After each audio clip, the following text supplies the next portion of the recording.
Hi there! Emily Midget here with you today, sharing my latest installment of the Exploring with Emily series. This month, I have been playing with some more experiments using Daniel Smith Mars Black watercolor grounds, this time pairing them with the Hero Arts Glimmer metallic inks. These metallic inks have a thickness and opacity to them, perfect for coloring on a black surface. Let's get started with the details. For today's project, I will be focusing on the new Mondo Oak Leaf from the September Essentials by Ellen release. I began by painting a panel of plain watercolor paper using the Mars Black watercolor grounds, giving it sufficient time to dry before moving on to the next steps of my project. I used several different autumnal shades of Glimmer inks from Hero Arts, including copper, bronze, red, gold, and the new rose gold and white pairing. I began by heat embossing the main oak leaf image and from the new Mondo Oak Leaf stamp set onto the now dried black watercolor paper. Because I wanted to avoid white streaks by using my anti-static powder tool on the black surface, waiting until the paper had dried completely was necessary in order to make sure that no stray flecks of embossing powder got stuck to my black paper. I used Hero Arts gold embossing powder to create a nice shine and contrast with the black surface. After I'd finished adding the embossed elements to my card front, I then began painting with the Glimmer inks. You can see that they are very opaque when undiluted, as they are when I first lay them down, but they move and blend beautifully with water, just like regular watercolors.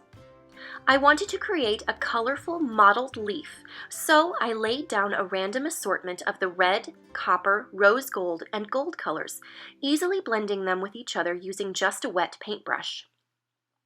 The black grounds create a watercolor surface, which allows the color to just sit on top of the paper for a bit before completely soaking in, giving the painter ample time to move the color around and get just the right blend. The more water one adds, the more diluted the color gets, and the more readily the black shines through from the base paper. I could probably have added another layer of Glimmer paints to get an even more opaque and intense look, but I was pleased with how subtle the first metallic layer came out.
After I'd finished watercoloring with the Glimmer paints, it was time to add a greeting and some more details.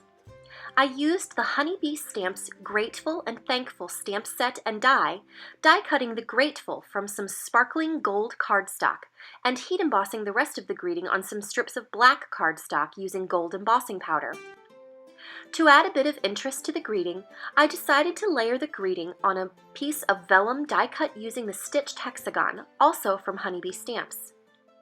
The vellum helps to add a bit of contrast between the stark black background and the sentiments, allowing them to be raised up with some dimensional foam adhesive to help add a bit of texture to the card front.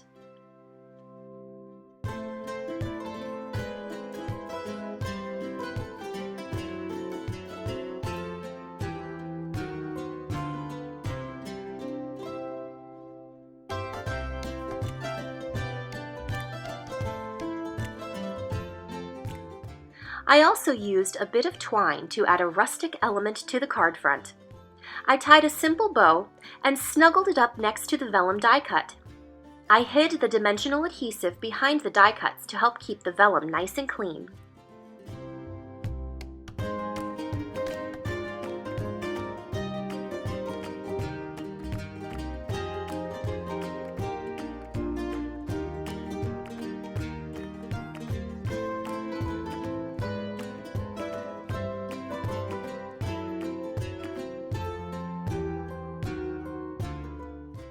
Well, that's all for me today. I hope you'll try out some of the colored Daniel Smith watercolor grounds that Ellen Hutson carries. They're a really fun way to spice up your projects, especially when paired with the pretty Glimmer inks from Hero Arts.